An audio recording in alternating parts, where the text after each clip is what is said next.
हमारे यशस्वी प्रधानमंत्री नरेंद्र मोदी जी ने कहा किया कि जब भी कोई बैंक कहीं से रिकवरी करेगा तो वहां सरकार को अपनी टांग अड़ाने की जरूरत नहीं है। वो धन जो है लोगों के पास जाना चाहिए, गरीबों का पैसा जो है गरीबों के पास जाना चाहिए। वो पैसा उठा के आप अपने चंद पूंजीपति मित्रों को दे देते हैं, जिन मित्रों से आप पीछे से चंदा लेते हैं और धंधा देते हैं, उन मित्रों को आप पैसा दे देते हैं, और जब वो मित्र आपके डूब जाते हैं तो आप उनको बचाने के लिए ये बिल लेके आते हैं। तो कुल मिलाकर बैंक डकैती को लीगलाइज करने का ये बिल है। बैंकों पर जो डकैती हो रही है आपके दोस्तों के द्वारा, आपके मित्रों के द्वारा, उसको लीगलाइज करने का काम इस बिल के माध्यम से आप कर रहे हैं। आपका ध्यान इस देश की अर्थव्यवस्था को ठीक करने के लिए नहीं है मान्यवर, लेकिन मैं आपसे पूछना चाहता हूं, जब आपकी सरकार बनी तो आप तो कह रहे थे हमारी 56 छुरी वाली सरकार है, हम एक एक आदमी से डंडा मार मार के वसूली करेंगे, सबसे पैसा लेंगे, कोई भागने नहीं पाएगा। लेकिन आपके राज में, मोदी जी के राज में 9,000 करोड़ रुपए लेके विजय माल्या भाग गया, 20,000 करोड़ रुपए के लेके नीरव मोदी, मेहुल चौकसी भाग गया, 6,000 करोड़ रुपए लेके नितिन संदेशरा भाग गया, 2,500 करोड़ रुपए लेके ललित मोदी भाग गया। ये बड़े बड़े जो हजारों करोड़ रुपए के लुटेरे थे, हिंदुस्तान से भगाया किसने इनको? आपने भगाया, ये गुनाह आपने किया। इसलिए आपको देश की अर्थव्यवस्था को ठीक करने का आपकी मंशा नहीं है। आपकी जो 56 छुरी वाली सरकार थी, उन्होंने तो इन लोगों को भगाने का काम किया, इन लोगों को निकालने का काम किया, सेफ पैसेज देने का काम किया। देश की जनता लूटी गई, बैंकों को आपने खाली करने का काम किया। और ऑथेंटिकेट करते हुए मैं आपको बताऊंगा मान्यवर, ये आपका लोकसभा में दिया गया सरकार का उत्तर है, मेरे घर पे नहीं बना।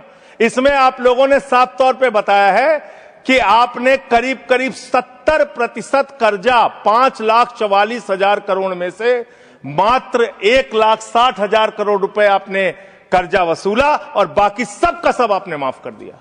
ये तो बड़ी अच्छी स्कीम है आपकी, बहुत अच्छी स्कीम है। यही स्कीम आप किसानों के लिए लाइए, यही स्कीम आप मजदूरों के लिए लाइए, रेहड़ी पटरी वालों के लिए लाइए, छात्रों के लिए लाइए, छोटे दुकानदारों के लिए लाइए, और कहिए कि अगर 1 लाख रुपए किसी किसान का बाकी रहेगा, 30,000 रुपए दे दे, उसका बाकी कर्जा माफ। कहिए कि अगर 1 करोड़ रुपए किसी दुकानदार का, छोटे व्यापारी का माफ रहेगा, बकाया रहेगा, उससे 30 लाख रुपए लेके 70 लाख रुपए माफ। क्योंकि यही काम तो किया है आपने।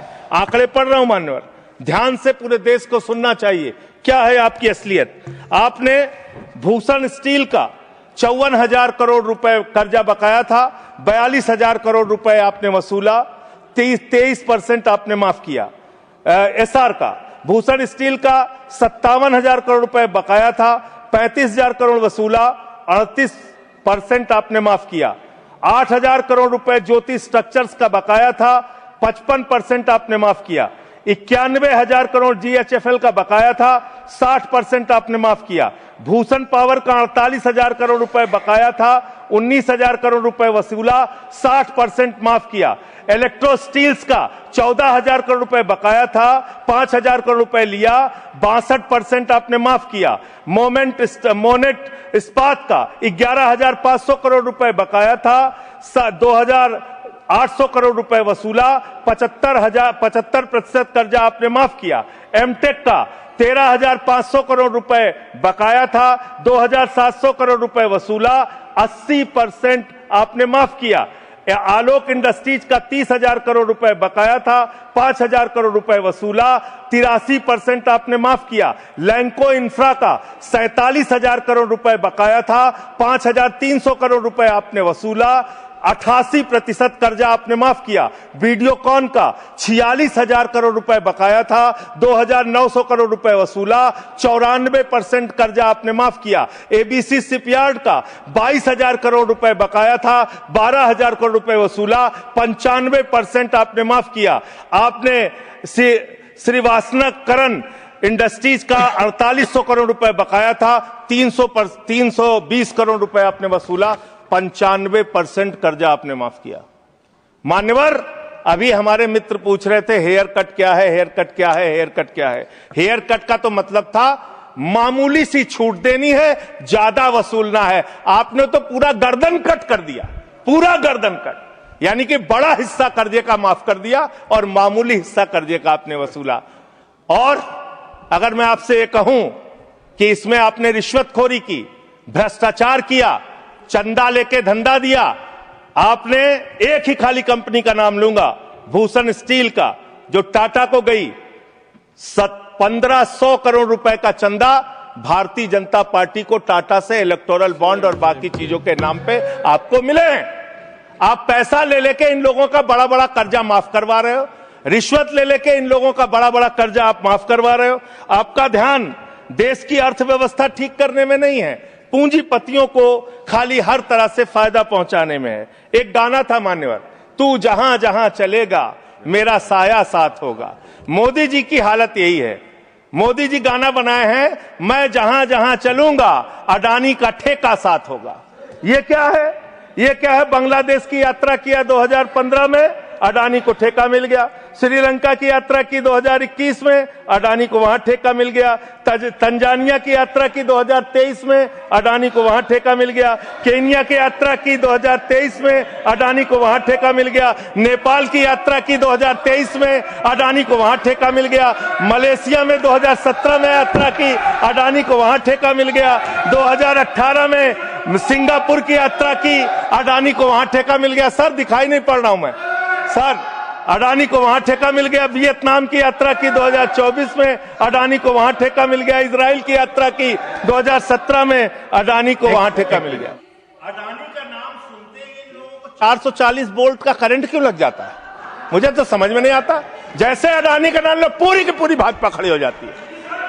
440 वोल्ट का करंट लग जाता है। यही विषय है कि देश को बर्बाद किया है तुमने, कर्जा दे दे के अपने दोस्तों को भगाया है। अब बिल पे आपका ध्यान बड़े बड़े पूंजीपतियों से। मान्यवर मेरा समय जा रहा है,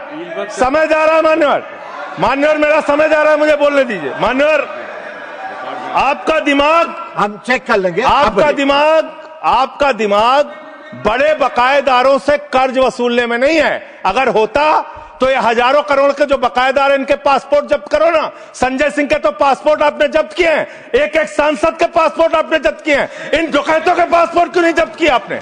इन डकैतों के पासपोर्ट क्यों नहीं जब्त किया आपने? खाली आपको अपने चंद पूंजीपतियों को फायदा पहुंचाना है। देश की जनता भाड़ में जाए, कोई मतलब नहीं आपको। नोटबंदी करके आपने देश की अर्थव्यवस्था को बर्बाद किया।